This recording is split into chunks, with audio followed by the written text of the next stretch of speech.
آغا عباس صاحب جو کہ طب نبوی کے حوالے سے ہمیں بہت ساری چیزیں گائیڈ کرتے ہیں. کیسے ہیں آپ دونوں؟ الحمدللہ. جمعہ مبارک. آج ماشاءاللہ ہم نے ہمارا دوسرا روزہ ہے رمضان کا, تو ہم بڑے خوش ہیں. دوسرا جمعہ, یس میری کاؤنٹنگ آؤٹ ہو جاتی ہے, I'm so sorry. اچھا, میں ایک سوال دونوں سے پوچھنا چاہتی ہوں جو میں نے پچھلی دفعہ بھی پوچھا تھا, لیکن ایک دفعہ میں چاہوں گی کہ آپ دونوں اپنے اپنے نظریے اس پہ رکھیں. جیسے ابھی ریسنٹلی میں نے یہ چیز اپنے لیے انکاؤنٹر کی کہ رات میں نا جب آپ سونے کے لیے لیٹتے ہیں تو آپ کے ایک دم سے سر میں بہت زیادہ درد شروع ہو جاتا ہے, یا کبھی کبھار ایسا بھی ہوتا ہے کہ کبھی کبھار جب آپ نیند سے اٹھتے ہیں تو آپ کو اس وقت درد محسوس ہو رہا ہوتا ہے اور سر میں ایسا درد ہو رہا ہوتا ہے کہ آپ کام پہ نہیں جا سکتے. اور یہ تب ہو رہا ہوتا ہے جب میں 8-9 گھنٹے کی نیند لینے کے بعد سو کے اٹھتی ہوں. تو ایسا کیا ہے, اس کی کیا وجہ ہے, اس کو کیسے روک سکتے ہیں؟ یہ میں اپنے لیے ایک سوال کرنا چاہ رہی ہوں. ٹھیک ہے, دیکھیے بسم اللہ الرحمن الرحیم. میں عرض کروں گا, اگر افطار کرنے کے بعد آپ فرما رہی ہیں کہ افطار کے بعد یہ کیفیت ہوتی ہے جب سونے کے لیے جاتے ہیں. اچھا, افطار کے علاوہ بھی اگر میں سو کے اٹھوں تو میرے سر میں درد ہے, یا میں سونے کے لیے جاؤں تو میرے ایک دم سے سر میں درد شروع ہو جائے گا؟ دیکھیے, جب نظام ہاضمہ درست نہ ہو اور اس کی خرابی کی وجہ سے کچھ گیسز ایسی بنتی ہیں, جب انسان لیٹتا ہے تو اس کے دماغ کی طرف گیسز جاتی ہیں, جس کی وجہ سے اس ٹائپ کی اختلاج اور گھبراہٹ کا انسان شکار ہو جاتا ہے. تو اس کے لیے بہت ہی آسان میں ایک نسخہ بتاتا ہوں.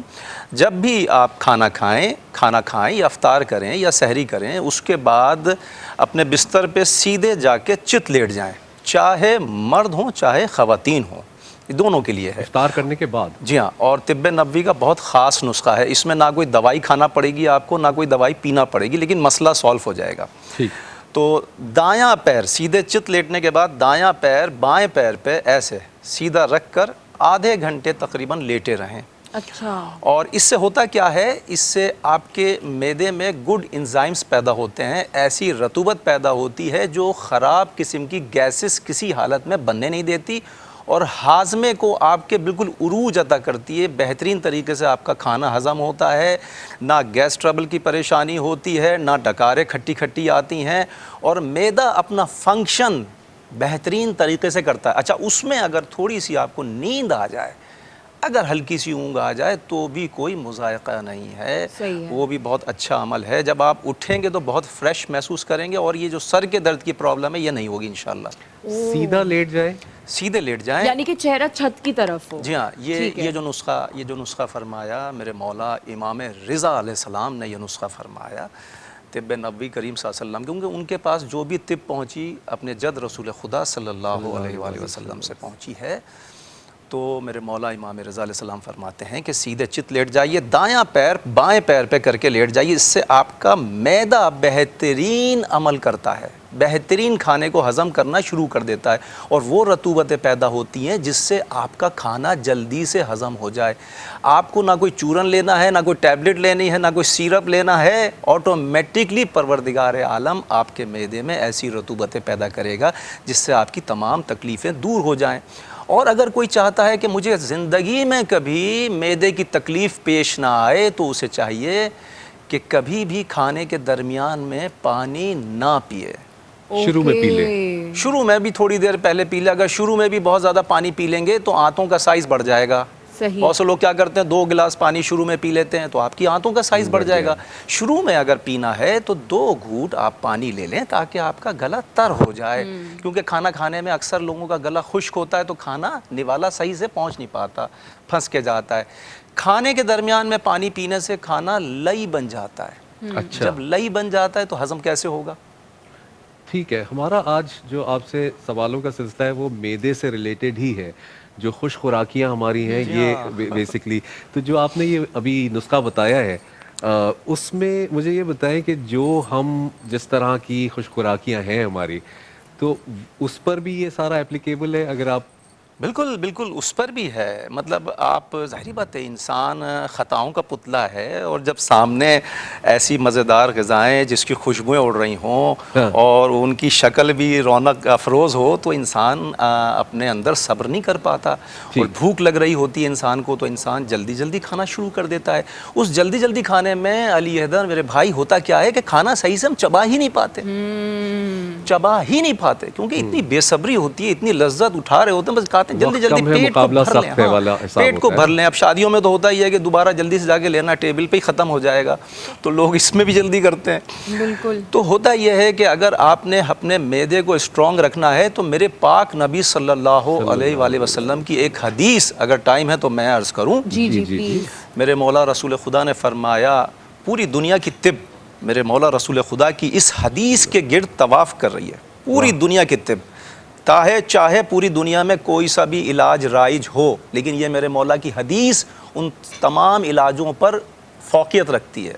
میرے مولا رسول خدا نے فرمایا کہ اپنے معدے کے 3 پورشنز کیجئے, 3 حصے کیجئے. پہلا حصہ غذا کے لیے, دوسرا حصہ پانی کے لیے, تیسرا حصہ ہوا کے لیے یعنی کہ آکسیجن کے لیے. اب ہوتا کیا ہے کہ اگر آپ 3 پورشن کریں گے تو 33.3 غذا کا حصہ بنے گا.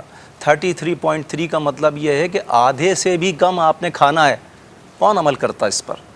ہم اس حدیث کو سنتے ہیں لیکن صحیح سے سمجھ نہیں پاتے.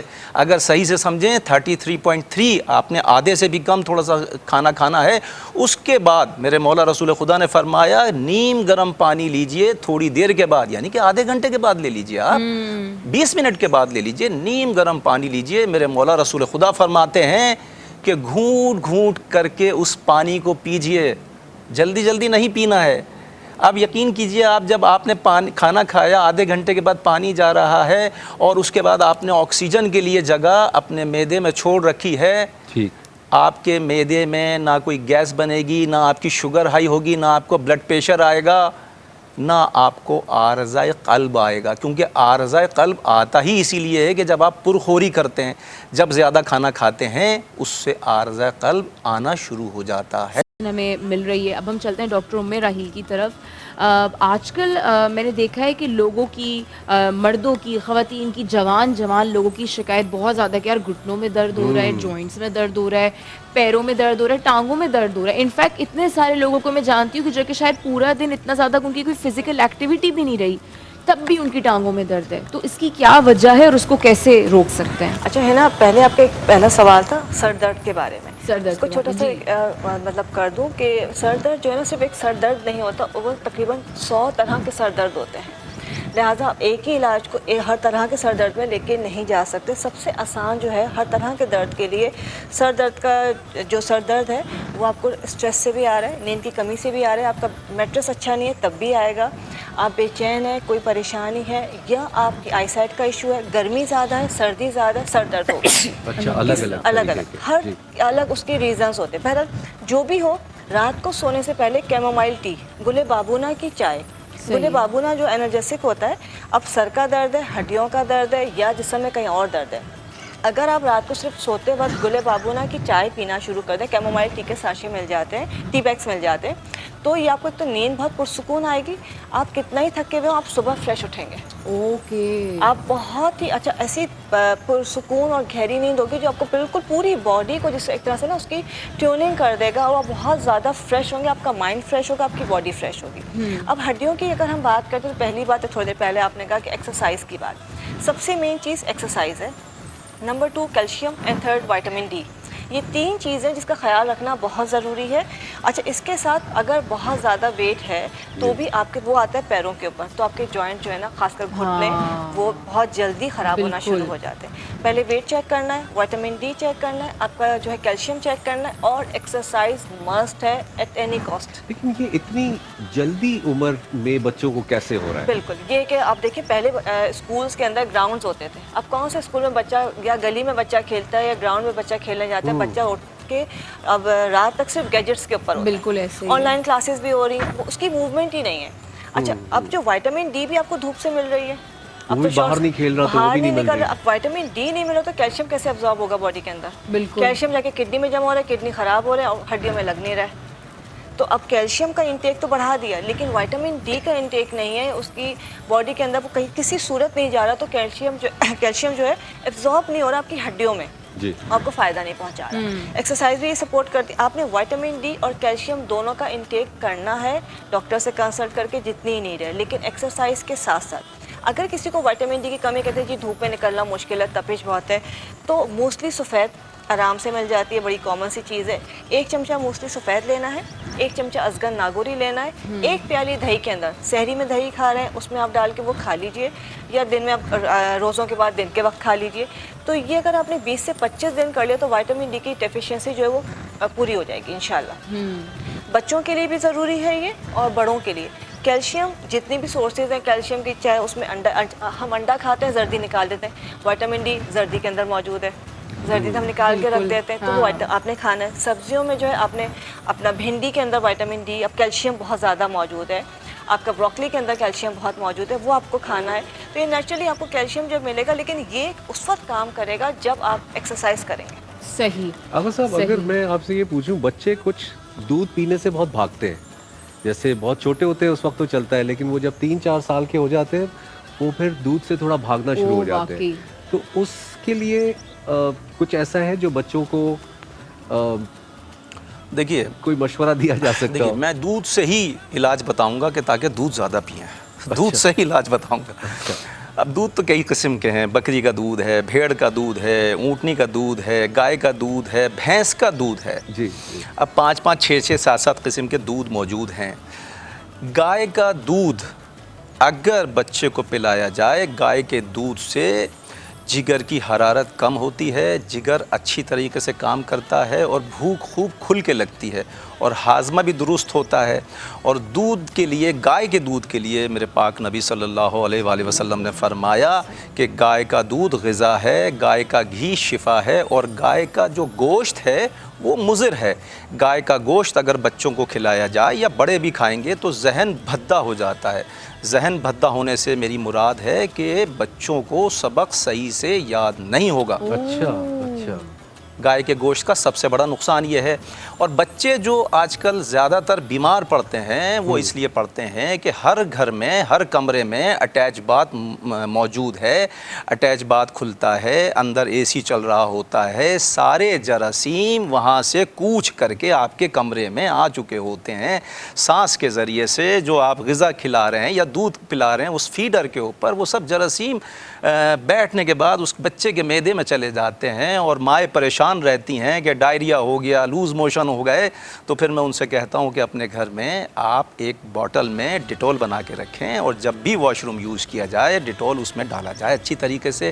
ڈیٹول کا یوز جتنا زیادہ اٹیچ باتھ میں کیا جائے گا اتنا اچھا ہے. میرے پاک نبی صلی اللہ علیہ وسلم نے فرمایا کہ بیت الخلا جو ہے گھر کے آخری کونے میں بنایا جائے. آج مغرب کے اندر اس کو فالو کیا جا رہا ہے, بیت الخلا کو گھر کے آخری کونوں میں بنانا شروع کر دیا ان لوگوں نے. لیکن ہم لوگ یہاں آن کے پھنس کے رہ گئے ہیں کہ ہم بیت الخلا کو اپنے کمرے کے اندر اٹیچ باتھ کر کے, ہمارے سب بچے جو ہیں زیادہ تر علیل رہتے ہیں, اسکول جانے سے قاصر رہتے ہیں, آئے دن چھٹی کرتے ہیں, آئے دن بیمار رہتے ہیں, اور ڈاکٹرز کے پاس جانا آنا لگا رہتا ہے. اتنی دوائیاں ہم بچپن میں بچوں کو اینٹی بائیٹکس کھلا چکے ہوتے ہیں کہ بچے ہمارے وہ صحت پکڑ ہی نہیں پاتے. جلدی سے آغا صاحب کی طرف چلیں گے. آغا صاحب اب اتنی ساری باتیں ہمیں معدے کے حوالے سے بتا رہے ہیں کہ کھانا کم کھاؤ اور ایک حصہ کھانے کا, ایک حصہ ہوا کا, ایک حصہ پانی کا, لیکن میں چاہوں گی کہ ہم ہمیں یہ بھی بتائیں کہ کھانا کھانے کا صحیح طریقہ کار کیا ہے. جی ہاں بالکل, میں آپ کی خدمت میں عرض کروں اور اپنے سننے والوں کی خدمت میں بھی عرض کروں. کیا میں ایسی حدیث نہ سنا دوں کہ کھانا کھانے کا طریقہ بھی معلوم ہو جائے اور زندگی میں طبیب کی ضرورت بھی بہت کم محسوس ہو. میرے مولا رسول خدا صلی اللہ علیہ وآلہ وسلم نے فرمایا, اور مولا رسول خدا کی اس حدیث کے ضمن میں اہل بیت علیہ السلام کے بھی اقوال موجود ہیں. تو میرے مولا رسول خدا فرماتے ہیں کہ جب تک اشتہا کامل نہ ہو, یعنی کہ جب تک بھوک آپ کو ٹھیک سے نہ لگ سکے, جب تک بھوک ٹھیک سے نہ لگے اس وقت تک دسترخوان پہ نہ بیٹھیے. ٹھیک, دسترخوان پہ اس وقت تک نہ بیٹھیے جب تک آپ کو بھوک کامل نہ لگے, مکمل بھوک نہ لگے. سوری میں اگر آپ سے بیچ میں خطۂ کلامی, کہ اگر کھانا لگ گیا ہے, کچھ گھر ہے, فیملی بڑی ہے, تو اس وقت کیا کریں؟ ہم کر سکتے ہیں اعتراض کہ ابھی ہم نہیں کھانا چاہتے؟ ہاں دیکھیے اعتراض کر سکتے ہیں، کیونکہ جب رسول خدا فرما رہے ہیں کہ جب تک بھوک کامل نہ لگے، اگر آپ نے کھانا کھانے سے پہلے رستے میں آفس سے آتے ہوئے ایک سموسا کہیں بیٹھ کے کھا لیا ہے، کسی کے ساتھ ایک کپ چائے پی لیے، تو لا محالہ آپ کو بھوک صحیح سے لگے گی نہیں، تو اس وقت آپ عذر پیش کر سکتے ہیں کہ بھائی میں رستے میں تھوڑا سا اور یہ بدتمیزی میں شمار نہیں ہوگا۔ ہیپی میل کھاتا ہوا چلا آیا ہوں، تو ٹھیک ہے ٹھیک ہے۔ تو جب تک بھوک کامل نہ ہو اس وقت تک دسترخوان پہ نہ بیٹھیے، اور جب دسترخوان پہ کھانا شروع کریں تو نوالے کو چھوٹا رکھیے اور خوب چبا کے کھائیے، نوالے کو چھوٹا رکھیے اور خوب چبا کے کھائیے۔ دو باتیں ہو گئیں۔ جب تھوڑی سی بھوک باقی رہے، یعنی کہ تھوڑی سی اشتہا آپ کی باقی ہے، اس وقت کھانے سے اپنا ہاتھ کھینچ لیجیے۔ یہ تین باتیں ہو گئیں۔ چوتھی بات، رات کو بیت الخلاء کی ہر قسم کی حاجت سے فارغ ہو کے سوئیں۔ تو میرے مولا رسول خدا صلی اللہ علیہ وآلہ وسلم فرماتے ہیں اگر ان چار باتوں پہ آپ نے عمل کیا تو آپ کو زندگی میں طبیب کی ضرورت بہت کم محسوس ہوگی اور آپ صحت مند زندگی گزاریں گے۔ اچھا، یہاں پر اگر ٹائم ہے تو میں السر کے مریض کے لیے کچھ بتاؤں؟ جی جی جی جی بالکل۔ آپ دیکھیے، اگر السر کا کوئی مریض ہے تو اس کو چاہیے کہ زیتون کا تیل ایکسٹرا ورجن اس کا استعمال اپنی غذا میں لازمی رکھے، کیونکہ شوگر کے مریض یا السر کے مریض جو ہوتے ہیں وہ روزہ رکھنے میں بڑی مشکل ان کو سامنا کرنا پڑتا ہے۔ تو اگر شوگر کے بھی مریض ہیں اور السر کے بھی مریض ہیں تو ان کو چاہیے کہ روٹی پر اپنے زیتون کا تیل ایکسٹرا ورجن لگا لیں، اس سے ان کے اندرونی زخم بھرنا شروع ہو جائیں گے۔ صحیح ہے، ماشاءاللہ۔ ڈاکٹر ام راحیل کی طرف چلتے ہیں علی جی بھائی۔ بالکل۔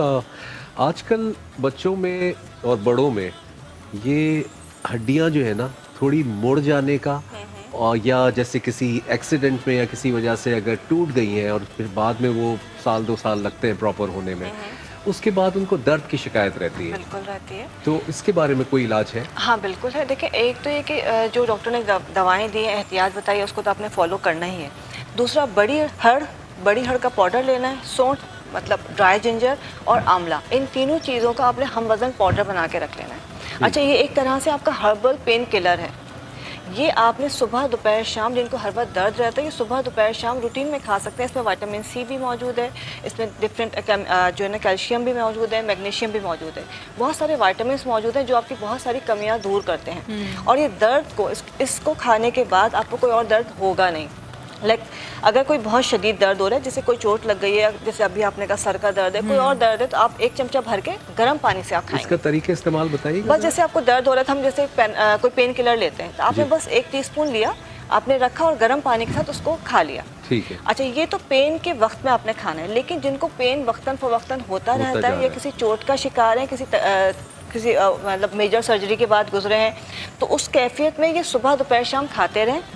یا جو گھر کے بزرگ حضرات ہوتے ہیں، جو موسم چینج ہوتا ہے یا ویسے ان کو درد رہتے ہیں، تو یہ اس کو روٹین میں رکھیں۔ اگر صبح اور شام بھی کھانا شروع کر دیں تو وہ بہت سارے دردوں سے ان کو ویسے ہی نجات مل جائے گی انشاءاللہ۔ اچھا، زبردست، ماشاءاللہ۔ ماشاءاللہ۔ ہلدی کے بارے میں سنا ہے؟ ہلدی، بالکل۔ اچھا، ہلدی کی آپ نے بات کی علی حضرت، بہت ہی پیاری بات ہے۔ ہلدی ہم دودھ میں ڈال کے پیتے ہیں، جو کہ غلط طریقہ ہے۔ اچھا، ہلدی کے اندر ایک انزائم ہوتا ہے جو کرکیومن کہلاتا ہے، اور وہ صرف چکنائی کے ساتھ ریلیز ہوتا ہے۔ اگر آپ دودھ کے ساتھ پی رہے تو آپ کو ہلدی کی خوشبو اور ذائقہ تو آ رہا ہے، بٹ وہ 1% بھی فائدہ نہیں دے رہا۔ بٹ اگر آپ اس ہلدی کو تھوڑے سے مکھن میں یا اصلی گھی میں ملا کے پیسٹ بنا لیں، اور وہ آپ دودھ کے اندر آدھا چمچہ ملا کے آپ پی لیجئے، تو وہ آپ کو 99% ہلدی کا فائدہ پہنچائے گا۔ اچھا، یعنی ڈائریکٹ مکس نہیں کرے؟ ڈائریکٹ مکس نہیں کریں، ڈائریکٹ مکس نہیں جیسے کہ وہ دودھ کے اندر اس کا کرکیومن ریلیز نہیں ہوتا ہے، اور بٹر یا آپ کا جو چکنائی ہے وہ اس کا کرکیومن نکال کے اس کے دودھ کے اندر ایبزارب کر دیتا ہے، یا پانی کے ساتھ بھی اس کو پی سکتے ہیں، اور اس کے بعد جب یہ باڈی میں جاتے ہیں تو پھر آپ کو 100% فائدہ دیتا ہے۔ جو لوگ کہتے ہیں کہ دودھ ہلدی سے آرام نہیں آتا، اس لیے آرام نہیں آتا کہ پہلے زمانے میں دودھ ہلدی کے ساتھ جو چیزیں تھیں وہ نکل گئی ہیں، اس میں شہد بھی ڈالا کرتے تھے، اس میں مکھن بھی ڈالا کرتے تھے، اور وہ دودھ ہلدی چوٹ کو فوراً ٹھیک کیا کرتی تھی۔ صحیح۔ اچھا ڈاکٹر ام راحیل، میں یہ بھی پوچھنا چاہتی ہوں کہ کافی سارے لوگوں کی شکایت یہ بھی ہوتی ہے کہ فار ایگزامپل کوئی بروز ہو گیا، کوئی چوٹ لگ گئی، بہت سارے لوگوں کا وہ ہیلنگ پروسیس نا دیر سے ہونے لگ جاتا ہے، اسکن واپس صحیح نہیں ہو رہی، نشان رہ جاتے ہیں، اس کے حوالے سے کیا کر سکتے ہیں؟ دیکھیں، اس میں ایک تو والنٹ آئل، اخروٹ کا تیل، یہ بروزنگ کے لیے بیسٹ ہے، اس کو آپ لگائیے۔ دوسرا لیونڈر آئل، یہ بروزنگ میں اور تکلیف کو بہت جلدی ختم کرتا ہے۔ اور تیسری جو سب سے امپورٹنٹ چیز ہے وائٹامن سی،